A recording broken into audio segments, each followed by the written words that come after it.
Hello. Hello. To you all tonight. I have my friends here tonight, Sister Barbara Westburg and my dad, who's Brother Roy Moss. And let me get through a couple of announcements first before I start in with them. If you are new to our broadcast, we would like to welcome you and say thank you for spending your time and joining with us tonight. If this is your normal routine on a Friday night to join in with us and listen, welcome to you also. If you would like more information about what we're doing at our church, you may go to Newark, as in Newark, Delaware, UPC, as in United Pentecostal Church. So that's newarkupc.info. And you can find all kinds of things there.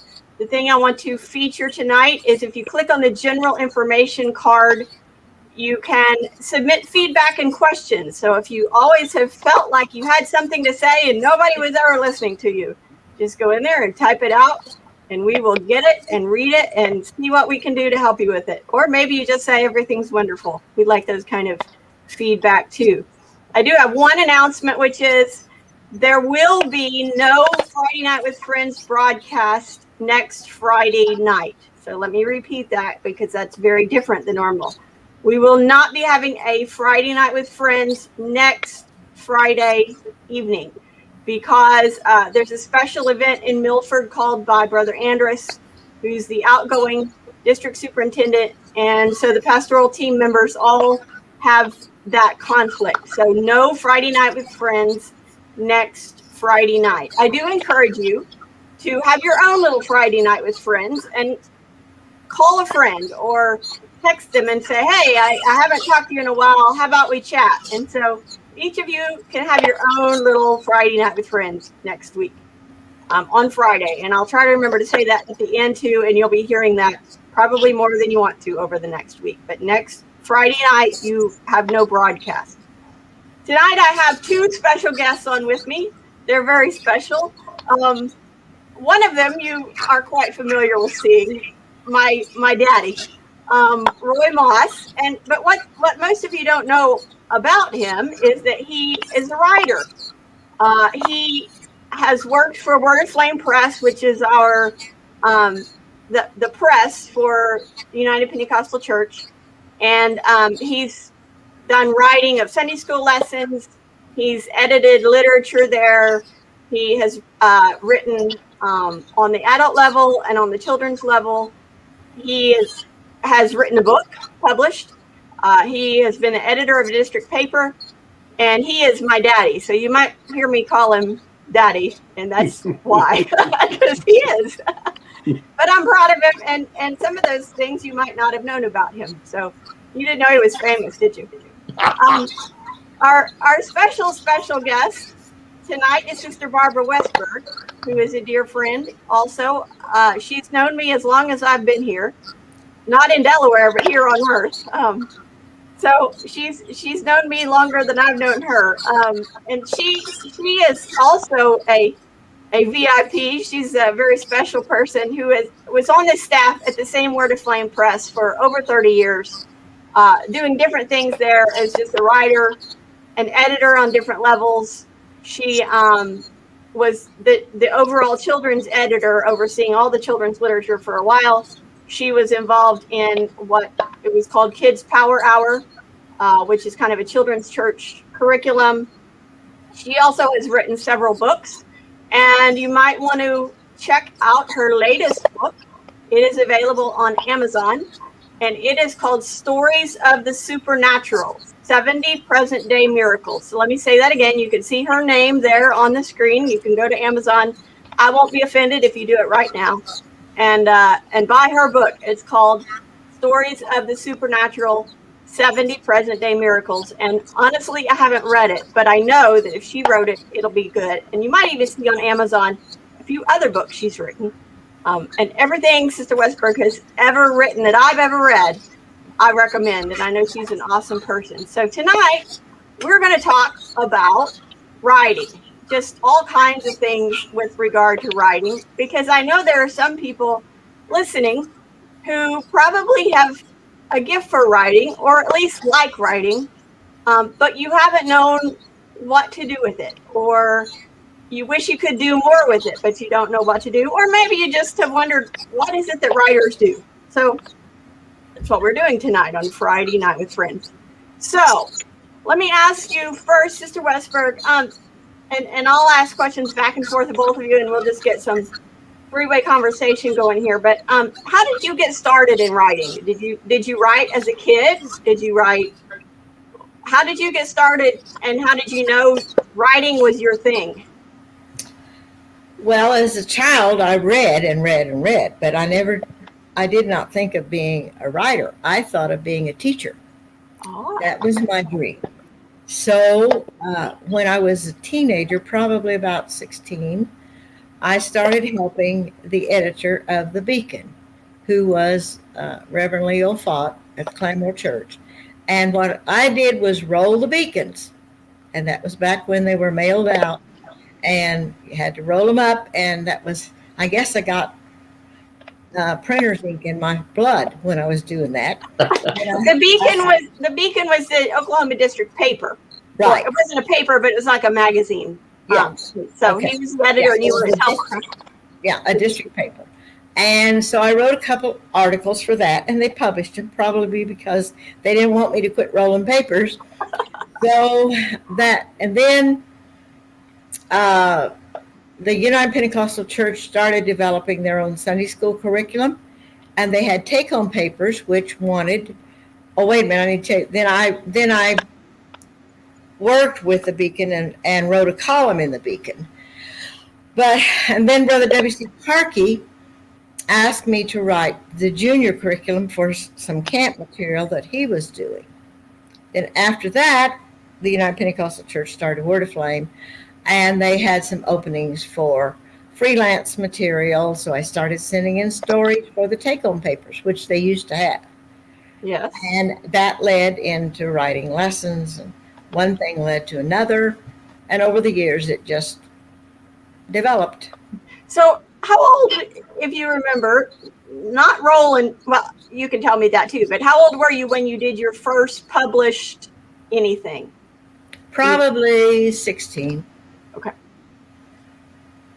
And obviously I just said you've written books. I know you've edited a lot, and we can talk about that, what that even means, because a lot of people don't know what editing even means, besides just maybe fixing some grammar mistakes. But I know you've written some plays. You've written some, obviously you said take-home papers. Is there anything you haven't written? A bestseller. So I haven't gotten rich. Oh, man. Still got a few years to go, so who knows what'll happen. You haven't written the great American novel yet. No, I have not. But you have probably written just about everything else. Yeah. Probably. Some nonfiction. A lot of curriculum. Yeah. Okay. Actually, when I started writing, I thought I would write a novel. That's what everybody thinks. Yes. Write a novel. There's a lot more to writing than novels, though, isn't there? The Lord never did turn me that way. He turned me to writing curriculum. Yeah. And so what does that mean when you say writing curriculum? What's involved in that? Writing lessons for Sunday schools, classes. Actually, it goes around the world.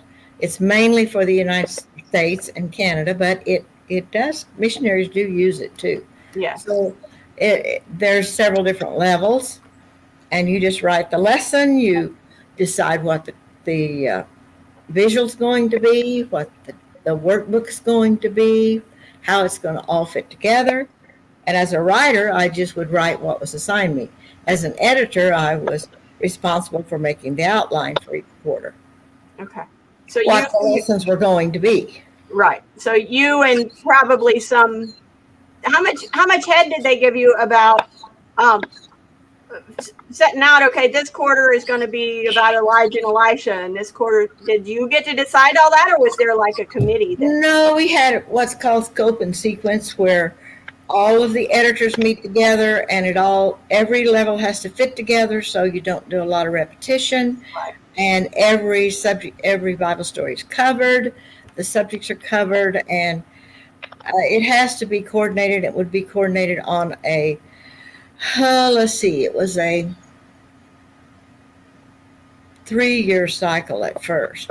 So you would do the overview for Right. 3 years, and then an outline would be developed for each lesson. Then that would be assigned to the writers. And then the writers do it, send it in, and Then the writers send it back to me. They would actually, when I was children's editor, the field editor who was over each level would assign it to the writers, and the writers would send it back to the field editor who would edit it, and then every field editor would send it to me, and I would edit it again. Then I would send it on into headquarters, and somebody else up there would edit again. And then somebody else would proof it, and we still made mistakes. But we got caught. We always got caught. somebody would catch it. Somebody would catch it. There's some pretty sharp teachers out there. Yeah. Okay, Daddy, how did you get into writing? How did you get started in writing? Well, I did the usual writing in school. Mm-hmm. But you like to read as well. What's that? You like to read as well. Oh yeah, if it was printed, I wanted to know what it said. Yeah, I've had my own library for many years. But anyhow, I was at the University of Texas when I received the Holy Ghost, and I felt an impression to write an article, and it wound up published in the Apostolic Sentinel, which was the Texas district paper, and also the Texaco Trumpet and the Oklahoma Beacon. And from time to time, I would get an idea. I'd get a notion that something needed to be written about. Most of them wound up in the Oklahoma Beacon. And from one of those, Brother Fisher, who was an editor with Word of Flame, and when they came out with started developing Word of Flame, they asked for writers, but I didn't apply because I didn't think my writing was good enough. And Brother Fisher saw one of my articles in the Oklahoma Beacon and contacted me about writing on the senior high level. I did that for a while, and then I got a call from headquarters from Word of Flame asking me if I would be interested in becoming editor for the senior high literature. Mm. And so from there, it developed that I went from writer to editor. I served in that capacity for a little while. And then for, I guess it was close to 30 years after that, I wrote for the adult level of Word of Flame literature. And how old were you when you first wrote that first, what do you say, Texas Sentinel article? I was probably 19 or 20. So both of you were young when you jumped in. And it's an interesting coordination also that both of you got your first, thing published in the district paper, which it was two different district papers, but that's pretty cool. That you had that opportunity, and that little foot in the door got you going. Right. And yeah, that's cool.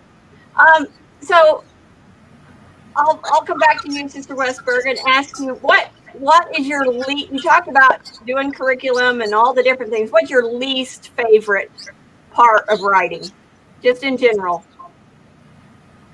The thing that's like, oh, I don't want to do this, but I have to do it.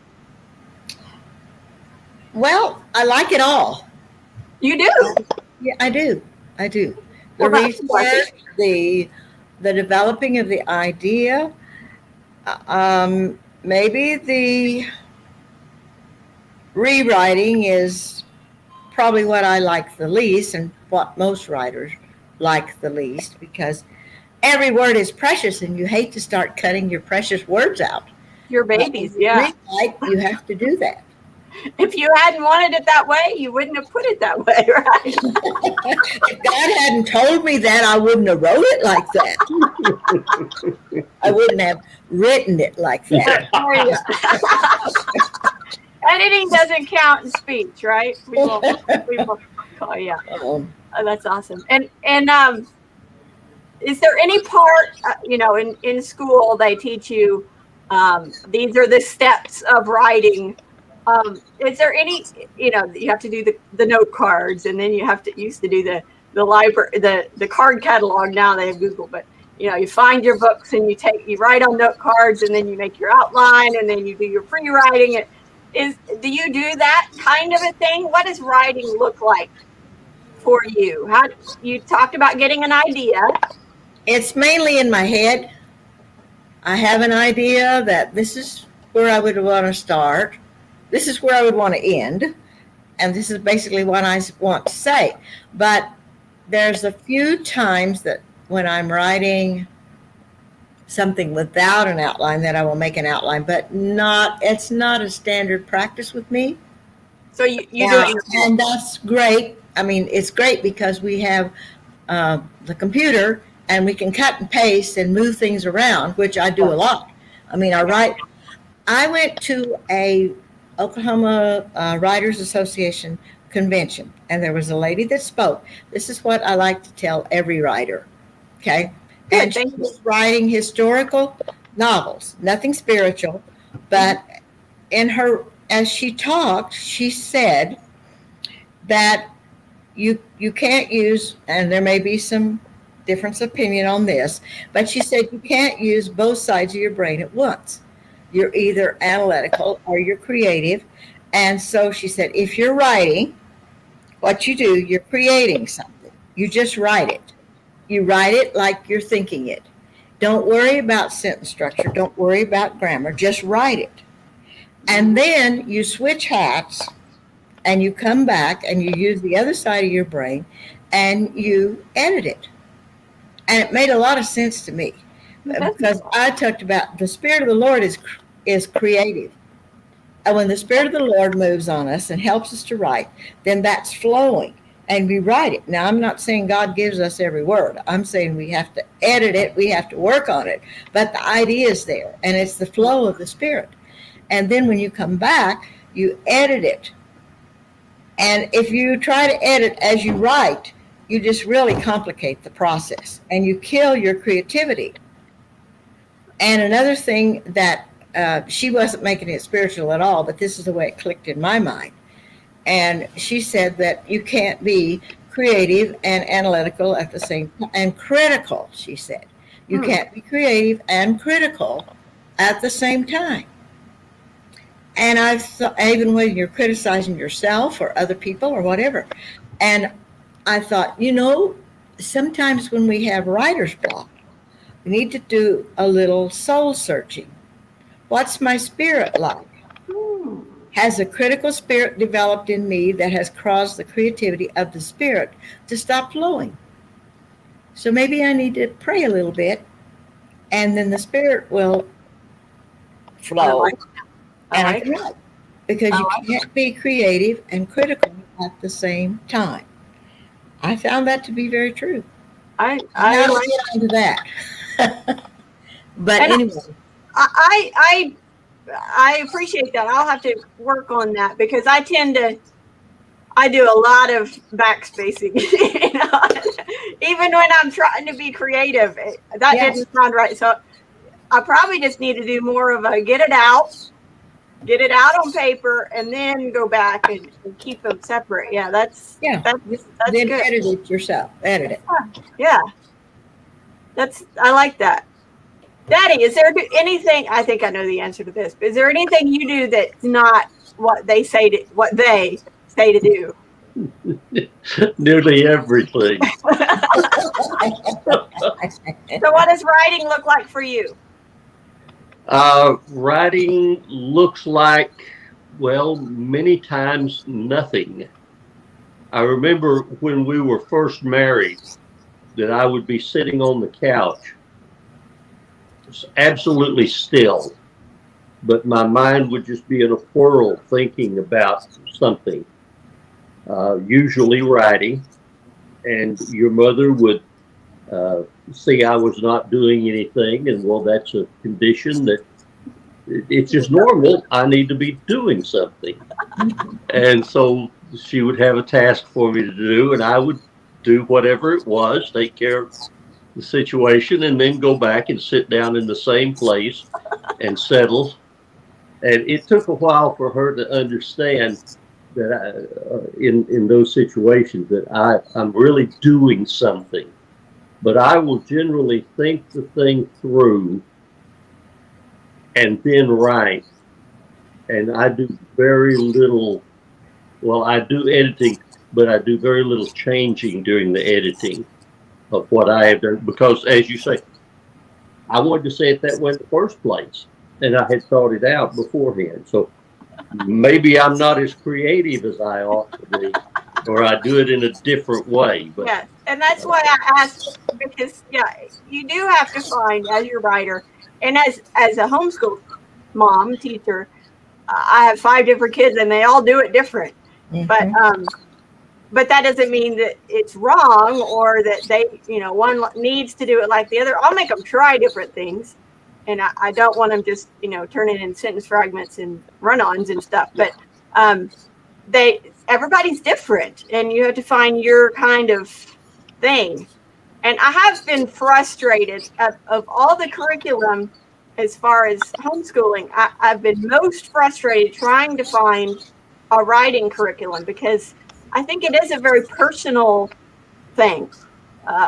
It comes from kind of who you are, and I understand what they're trying to do, and they're trying to make it work for everybody, and I just don't know if it's even possible.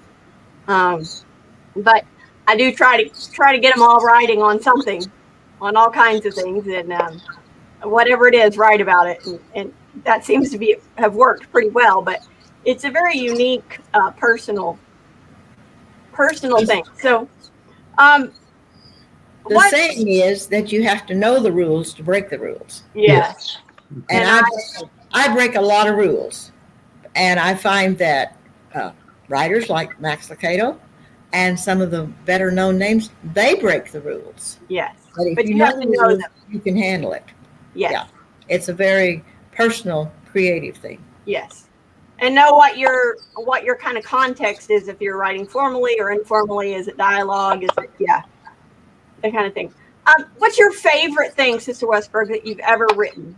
You just really, I know you've written so much stuff. What's your favorite thing, do you think? Or maybe it's probably my favorite book is a book for children, maybe 8 to 12. However, I've had a lot of adults read it, a lot of families read it. Heroes Just Like You. And it was a book. It's a book about 8 people. Is it on Amazon? I'm going to interrupt you. Yes, it's on Amazon. When they were children, I was asked to write about some heroes of the United Pentecostal Church. And we know a lot about my generation, probably not my grandchildren or my great-grandchildren. I knew a lot about these people and what they did as adults, but I did not know anything about their life as a child. So when I was asked to write this book, I thought, well, I want to tell children what obstacles these people overcame or endured and how they became great in the kingdom, even though they faced poverty, bullying, physical disabilities, single home, and some of the things that children face today. So these people, so we told it at their childhood. And then here, very briefly, we told, now here's what they did when they grew up. So that was one of my favorite projects. It's not because I wrote it, but it's because these people were really heroes. That's very interesting, because last week our guest on Friday Night with Friends was Brother Nathan Miller, who works with the CSOP, Center for the Study of Pentecostalism, I think.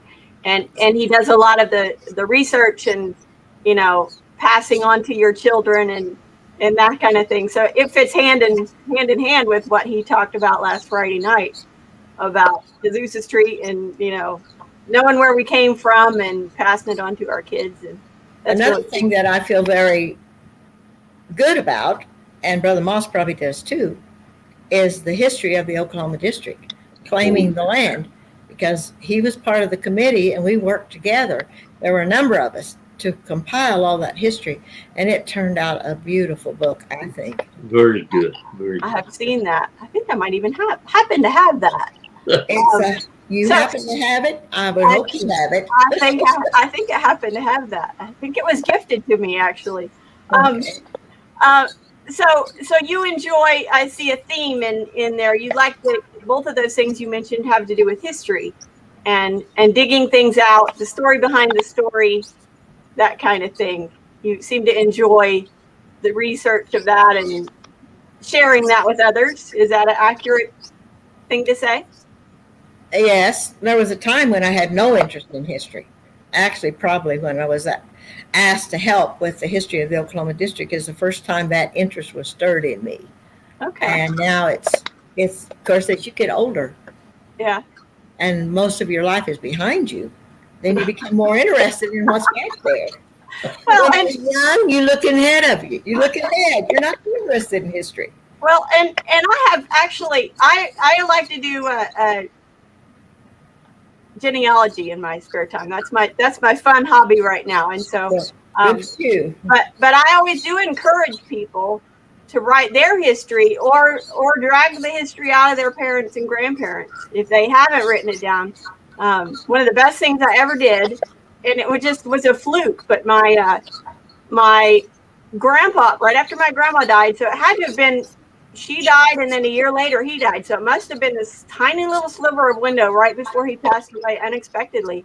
He was in town visiting, and my American history teacher gave us extra credit. I was always a sucker for extra credit. And if we would interview an elder, we could get extra credit. So I sat down with my dad's dad, and he was visiting anyway. He visited only like once or twice a year. He was visiting, so I sat down and got his stories out of him. And man, I'm glad I did, because his recipes that he learned from his dad on how to make moonshine and all the stuff would have been lost. I've never used You it. know that now. I know. If I ever want to, I've never wanted to. I think Joel's wine is probably a better thing to be drinking from new wine. But his stories from his childhood and the Depression. And then when my mom's mom started, she ended up with dementia. And when she started headed that direction, but she still had her memory of old things, I sat down with her and got some surprises that I never knew about, And if I hadn't sat down with her, they would have gone to the grave with her. I would have never known it. So I suggest, even if you're not a writer, get a tape recorder, or somebody in the family probably is a writer. Get somebody to get those stories out of them. Our elders have a lot of stories. It's almost question time. So if you guys have some questions in the audience, or the audience, I don't know if you're an audience watching this broadcast and you want to put them in the chat, you're welcome to do that. But let me ask another question or two. Sister Westburg, you gave a piece of advice about what a new writer or any writer shouldn't do. Are there any resources that you would recommend if somebody is interested in learning more about doing this well? Okay, I've got a list here of a few. Oh, excellent. Okay, let me get to the right page. Caleb, why don't you type these into the chat as she goes along? Go ahead. Okay. One thing you should do is go to any writer's workshop you can get to Okay. in your area. Meet the people, meet the editors, attend the classes. Another thing you should do is join a local writers group. Now, that may not be everything that's said in a local writers group is not going to be all that great, but you'll pick up some nuggets that'll make it worth your time, and you'll make new friends and get acquainted with new people. So then here are some books. If I Can Write, You Can Write by Charlie Shedd. Charlie what? Charlie Shedd, Shedd. Okay. This is may not even be in print. You may have to find a book that's in our old bookshop or somewhere, but in a bookstore. Watch for this book. It's very, very helpful. Make Every Word Count by Gary Provost. It's been on the market for a long time, but basic rules. On Writing Well by William Zinner, Zinsser.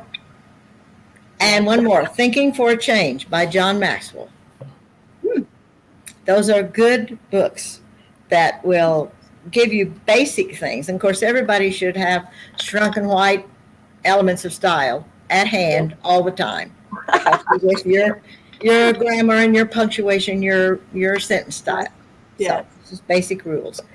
One more thing. Go to jerryjenkins.com.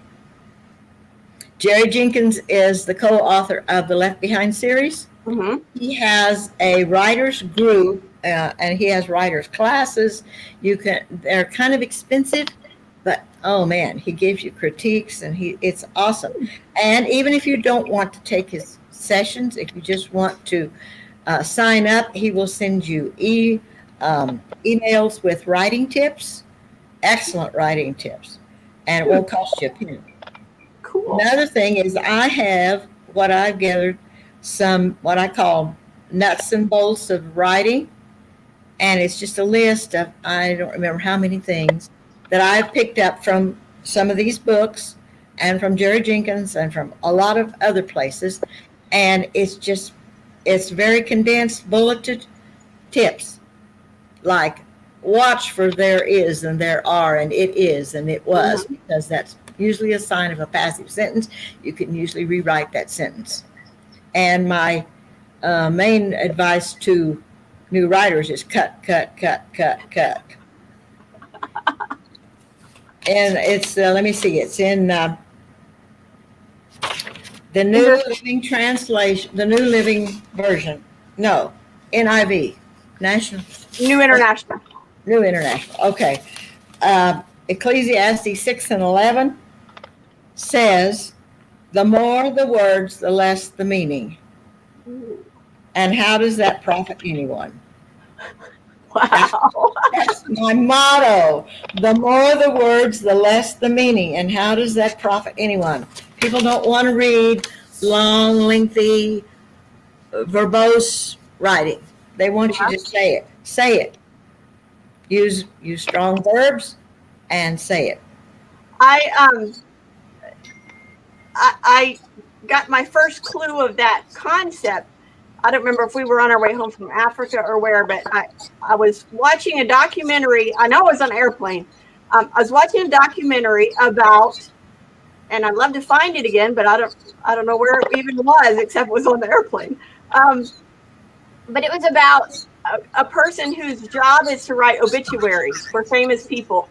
And they were talking about, you have a little bitty space, a small number of words, and you have to condense this, Secretary of State or some major artist or whatever down into a few little paragraphs. And it was talking about, it's much harder. You could write a book on a person easier than you could write, just a few small words. And we write, to back that up, we write our own small group literature, small group lessons, and we are limited on our space and our number of words, and it's very hard. But yeah, you go in and you cut some more, and then you cut some more. on our writing team for a while, we had Brother Russ Faubert, who is our national quiz master. So he's used to writing quiz questions, which are very precisely written, not a word wasted, and he has to set them up a certain way for the person to interrupt them. And so he was on our team, and man, every word had to be perfect. But it helped me a lot. It helped me in my writing to realize you can't just go on and on and on. It is important that you keep it simple, or keep it small, I guess. So Caleb, why don't you come on and facilitate some of these questions? I see we've got a few. All right. So the first question I will bring up is from our executive pastor, Sister Leila Cooper. You spoke about how you began writing and later you mentioned God directing you to write curriculum as opposed to other stuff. Do you consider writing your calling? And if so, when did that become apparent? Yes, I consider it a calling. I don't know exactly when that became apparent. Brother W.C. Parkey asked me many years ago, are writers made or created? Do you just have a gift or do you learn it? I said, well, I think it's a bit of both. Because Brother Parkey was a very professional musician, pianist, but he'd only taken one lesson in his lifetime. And I said, but you have the gift of music, but you have developed it. A lot of people with the gift just sit there and do nothing. Or they write one thing and turn it in, not edited, not proofed, and think, oh, I'm just going to go somewhere with this. And it doesn't happen. And they get their feelings hurt. They get offended. If you're going to be a writer, you've got to have a strong sense of self-confidence. If you get rejected, anything you write, you make yourself vulnerable. Right. So writing, yes, it is a calling. And what you do with that calling is your choice. Are you going to just sit there on it, or are you going to develop it? Are you going to spend a lot of time by yourself, sitting in a chair, just looking at a blank screen? Because that's what it's all about. And what you put out there, you may never know who reads it and who doesn't. You may never know if you're doing any good or not doing any good. You write it and you put it out there. And if it's accepted, wonderful. Okay, God, whatever happens to this is okay. Don't spend a lot of time fretting about copyrights. I mean, copyrights are important if you're going big time. But when you get started, don't worry about the copyrights. Just write it, edit it, proof it, put it out there, and let it go. And it is a calling. What's the difference between editing and proofing? Pardon? What's the difference between editing and proofing? Okay, editing is correcting the grammar. It's making sure that the storyline flows, that it makes sense, it's logical. It's more has to do with more with context, and proofing has to do with there. Which one did you use correctly? It has to do with your grammar, your sentence structure, your spelling. It's not the context and the content. Yeah. Okay? Yeah. I guess this kind of relates to the last question. Kind of. Are you mostly inspired by a detail or the big picture when you write? Are you asking Brother Moss that question? Well, I mean, you're the guest tonight, so You're the guest. So if Grandpa has something to add afterwards, certainly. But I am asking you primarily. Well, it starts with the big picture with me, and then you take it apart to get the details. It starts with the idea. It starts with a scripture. Starts with a thought, and it's a basic thought. And it's important that when you write, you have a basic thought. You have a bottom line. What am I trying to say? And you keep that in mind all the way through, or you go off on a lot of rabbit trails, because one paragraph leads to another thought, and here you go. But that's not you. You have to have a bottom line. Why am I writing this? What do I want people to learn from this? What do I want to say? And if you can't say that in one sentence and at the most two, then your focus is too broad. It's important to focus. Vital to focus, especially, well, in anything you write. Does that answer the question? Yeah, I think it does. Grandpa, do you have anything to add?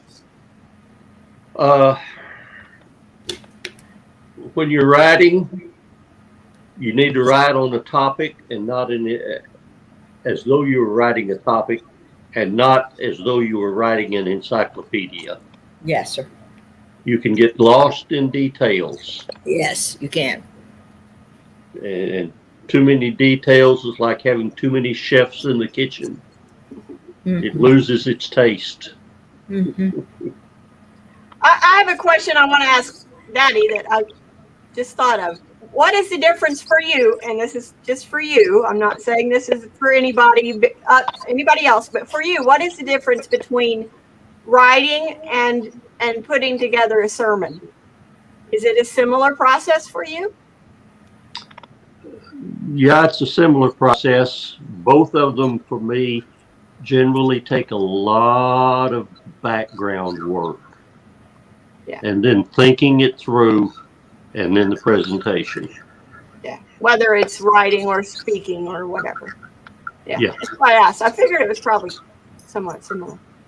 And writing a lesson, I often tell other writers, dig deep, but write light.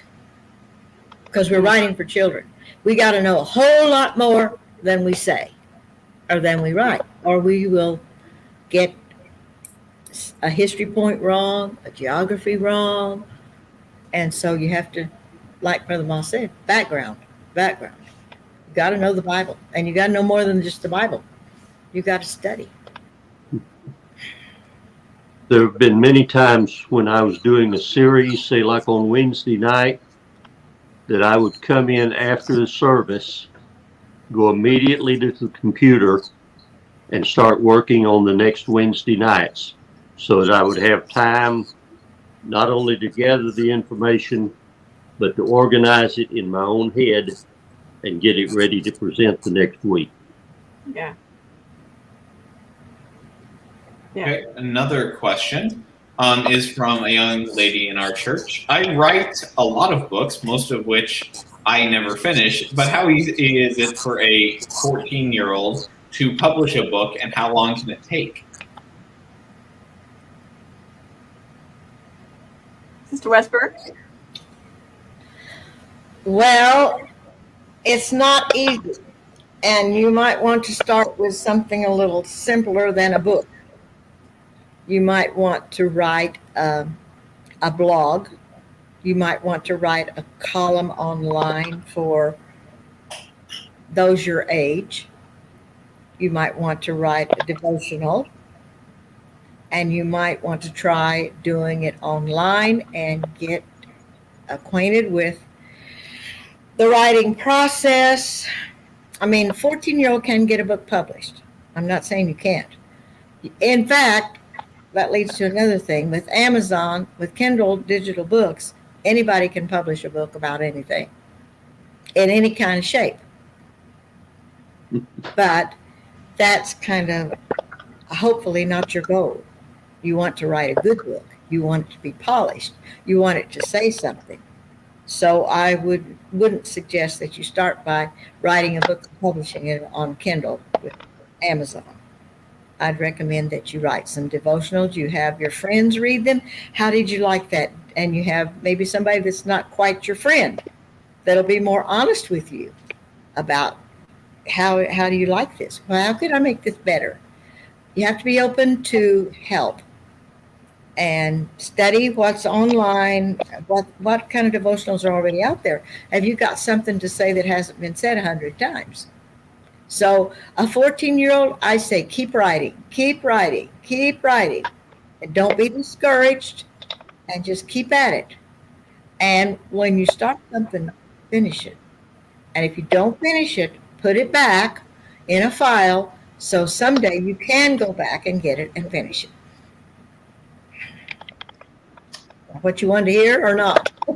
I think that's good advice. Let me add a question, and I see we have at least one more. But how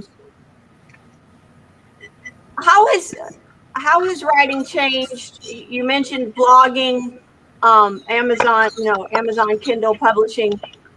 How has that changed over the time of your career, and what advice is different now than it would be? I know you just gave some of it, but What's easier? What's harder?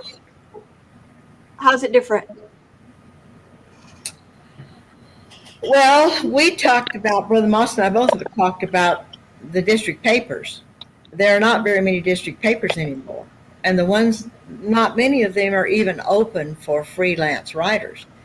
So the things that helped us may not be available to the writers today.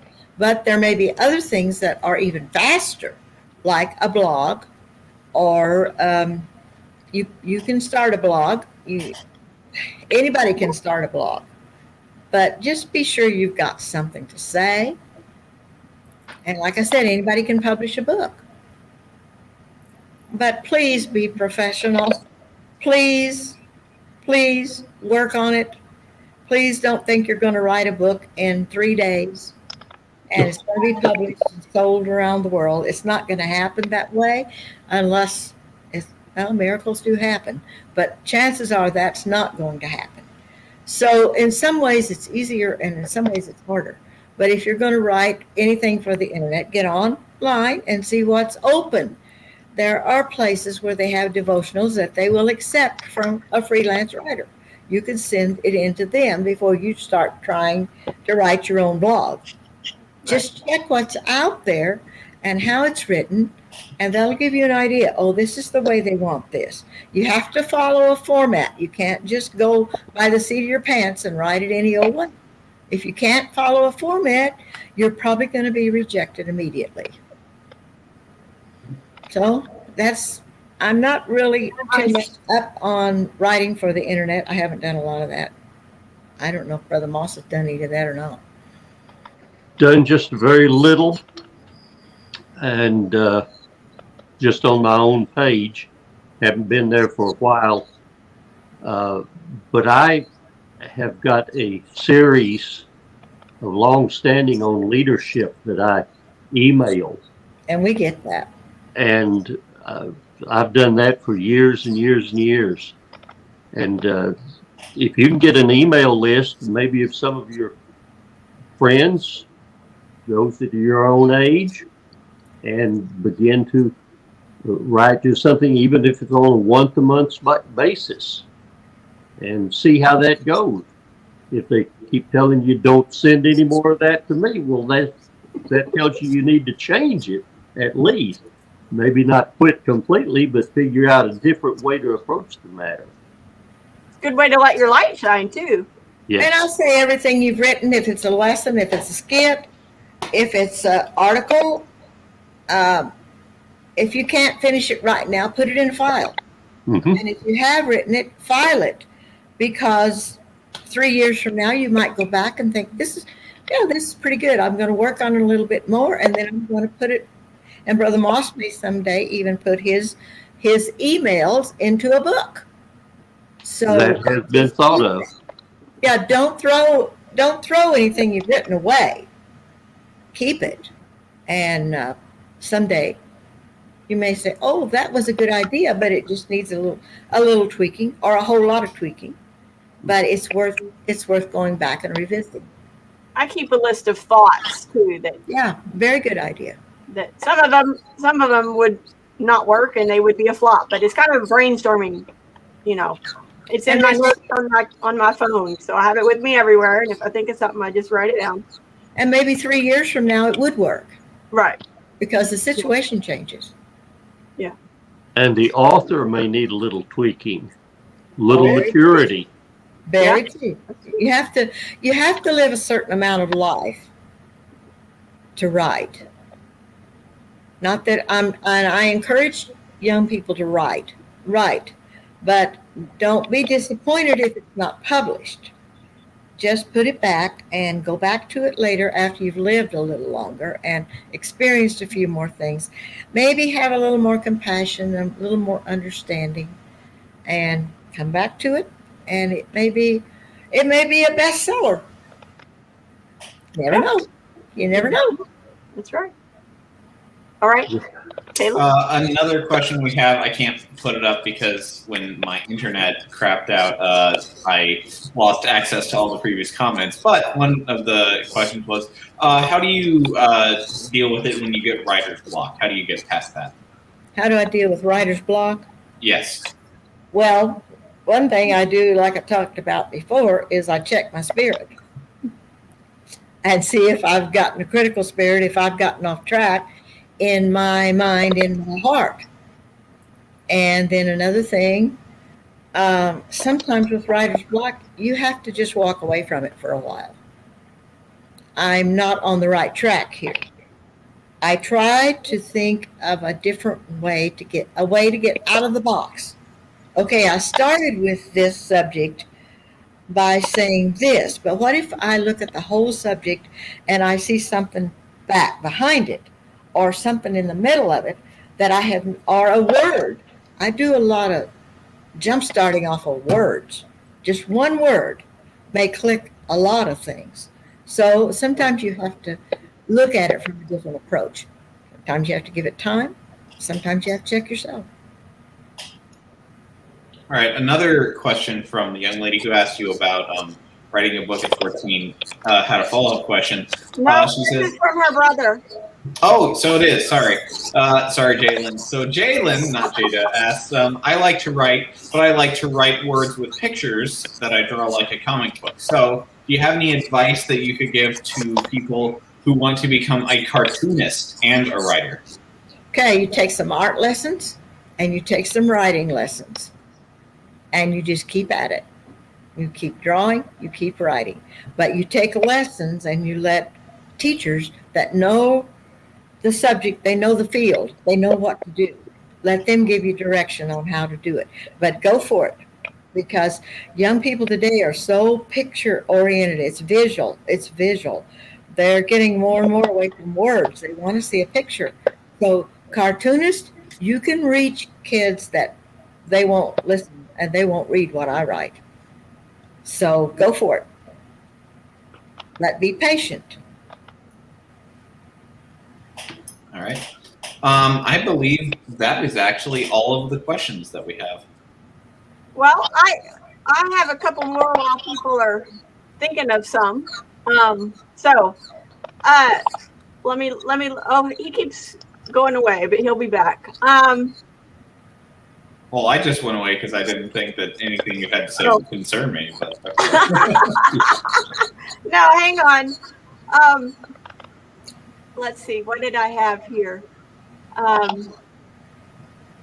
So let me piggyback on the question from Jalen. So your advice to him to get started with the cartoon or the graphic novel or whatever would be, and maybe you don't know that area. I don't know, but would be the same kind of thing to get involved in a writing group in your area and maybe sit down an email and have your friends read it and that kind of same thing. Is that correct? Well, we're talking about with illustrations, right? Yeah. I don't know that there are groups, artist groups. I don't know that. There may be. You're just going to have to Would get online and see. you think a regular writing group would welcome someone like that, or do they expect it to be more just words? The writers group. That depends on the writing group. Okay. That's one thing you just have to get out in the water and test it and see. Because I really don't know. I am not an artist. Like Joyce Martin always said, my stick men are crooked. I don't know a lot about that, but get online and do some research. Suss it out. Yeah. It sounds like you're saying one thing that's a prevailing theme is that if you're going to write, you have to be thick-skinned. Is that? Yes, you do. Yes, you do. Now, you also have to be open. So it's kind of a paradox. You've got to be open to criticism, although you don't take criticism from just everybody. You pay attention to people that know, that people that have been there, people that have done that, people that know the subject or know the market, that know the style. They know what they're talking about. You listen to them.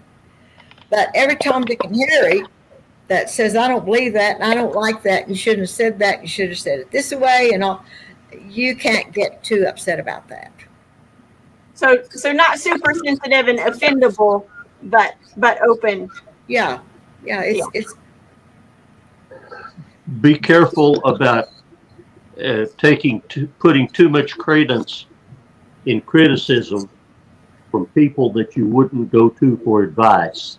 yeah. Yeah, Well, be careful who you go to for advice. Yeah, that too. Yep.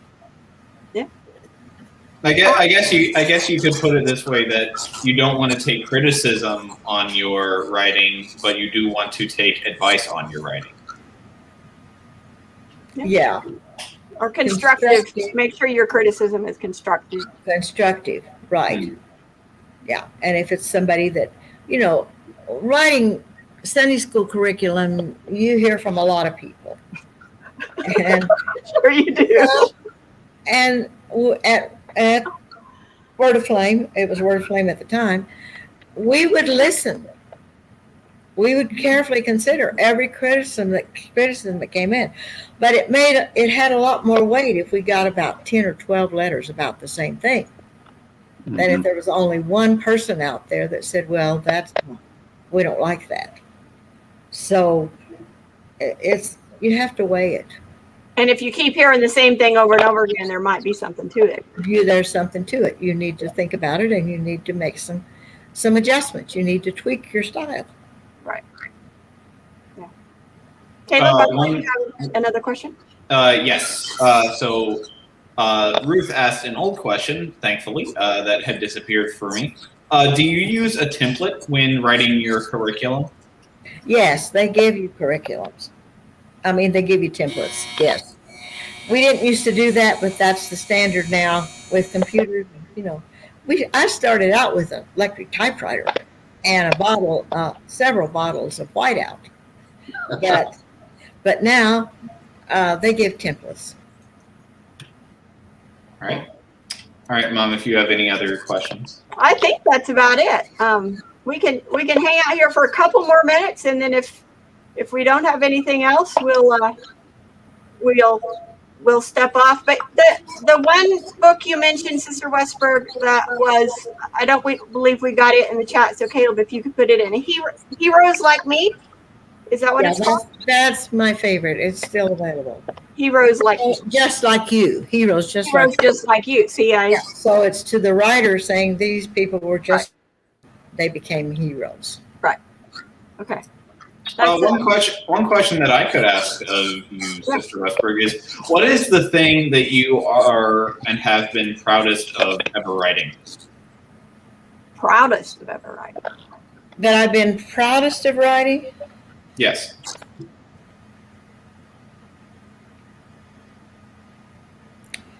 Well, I can't say that I haven't written all this. I've written quite a bit of it at the time we started it. But the thing that I think probably had more impact on children and on churches was starting Kids Power Hour. And I did not do this alone, but I kind of led the team that did this. And it has reached a lot of children, and a lot of children received the Holy Ghost. I've gotten quite a bit of feedback from that. Of course, that was a few years ago, but they're still recycling some of that. For those who don't know what exactly Kids Power Hour is, myself included, could you explain to everybody what exactly it is? It's children's church. It's divided into 30 minutes of worship and 30 minutes of the Word, which is the lesson. So it's and every quarter has a theme with a lot of decorations, a lot of activities, a lot of things that children like to do, and everyone ends with an altar call. And it's more broad range of age. Is that correct? It's mainly for I'd say 5 to 11. It's good for churches, small churches where they only have one class or two classes. They don't have a lot of teachers. and they're just getting started. It's very good for them, but a lot of big churches use it too. All right. Well, I think we've come to the end of our broadcast, the end of our questions. So thank you to our two special guests tonight, especially Sister Westburg, who probably is about dinner time for her because she's calling from Colorado. So thank you for taking your time and joining us. Hang on just a little bit after the broadcast. Don't hang up. I've got a couple questions for you. Okay, thank you for inviting me. I'm honored. Good to see you, Brother Moss. Good to see you again. Before we started. And you're doing a good job. Thank you. And thank you, Daddy, for coming on with us as well. Sure. Just a reminder, if you want more information about what we're doing, go to www.newarkupc.info. And as I said at the beginning, we will not be having a Friday Night with Friends broadcast next Friday night, as there's a conflict that the whole pastoral team has to be involved in. So there is no Friday Night with Friends next Friday night. Make up your own Friday Night with Friends and call a friend you haven't talked to in a while, and just have a nice chat, or sit at home with your family who are your friends and chat with them. So you have the night off next Friday night. We will be here again tomorrow night at 7 o'clock, and I hope to see you then. Have a good evening.